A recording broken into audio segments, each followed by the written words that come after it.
बिस्मिल्लाहिर्रहमानिर्रहीम। अस्सलाम वालेकुम दोस्तों, इकबाल वॉइस में खुश आमदीद। बनी इसराइल का एक कसाब अपने पड़ोस की कनीज पर आशिक हो गया। इत्तेफाक से एक दिन कनीज को इसके मालिक ने दूसरे गांव किसी काम से भेजा। कसाब को मौका मिल गया और वो भी इस कनीज के पीछे हो लिया। जब वो जंगल से गुजरी तो अचानक कसाब ने सामने आकर इसे पकड़ लिया और इसे गुनाह पर आमादा करने लगा। जब इस कनीज ने देखा कि इस कसाब की नीयत खराब है तो इसने कहा, ऐ नौजवान, तू इस गुनाह में ना पड़।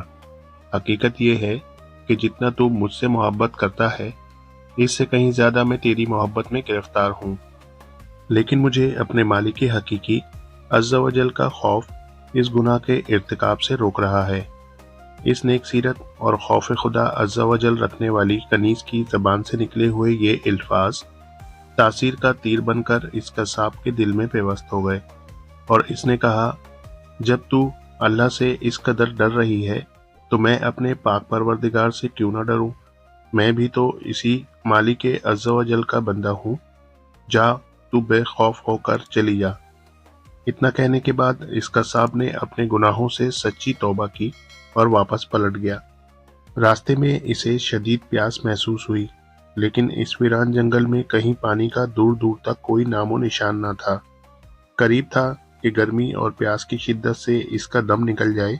इतने में इसे इस जमाने के नबी का एक कासिद मिला। जब इसने कसाब की ये हालत देखी तो पूछा, तुझे क्या परेशानी है? कसाब ने कहा, मुझे सख्त प्यास लगी है। ये सुनकर कासिद ने कहा, हम दोनों मिलकर दुआ करते हैं कि अल्लाह अज़्ज़ा वजल हम पर अपनी रहमत के बादल भेजे और हमें सैराब करे, यहाँ तक कि हम अपनी बस्ती में दाखिल हो जाएं। कसाब ने जब ये सुना तो कहने लगा, मेरे पास तो कोई ऐसा नेक अमल नहीं जिसका वसीला देकर दुआ करूं। आप नेक शख्स हैं, आप ही दुआ फरमाएं। इस कासिद ने कहा, ठीक है, मैं दुआ करता हूं, तुम आमीन कहना। फिर कासिद ने दुआ करनी शुरू की और वो कसाब आमीन कहता रहा। थोड़ी ही देर में बादल के एक टुकड़े ने इन दोनों को ढांप लिया और वो बादल का टुकड़ा इन पर साया फगन होकर इनके साथ साथ चलता रहा। जब वो दोनों बस्ती में पहुंचे तो कसाब अपने घर की जानिब रवाना हुआ और वो कासिद अपनी मंजिल की तरफ जाने लगा। बादल भी कसाब के साथ साथ रहा।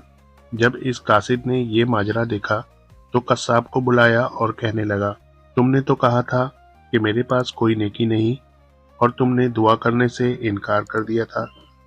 फिर मैंने दुआ की और तुम आमीन कहते रहे, लेकिन अब हाल ये है कि बादल तुम्हारे साथ हो लिया है और तुम्हारे सर पर साया फगन है। सच सच बताओ, तुमने ऐसी कौन सी अजीम नेकी की है जिसकी वजह से तुम पर यह खास करम हुआ। ये सुनकर कसाब ने अपना सारा वाकया कह सुनाया। इस पर इस कासिद ने कहा, अल्लाह अज़्ज़ा वजल की बारगाह में गुनाहों से तौबा करने वालों का जो मकाम और मर्तबा है वो दूसरे लोगों का नहीं। बेशक गुनाह सरज़द होना इंसान होने की दलील है, मगर इन पर तौबा कर लेना मोमिन होने की निशानी है।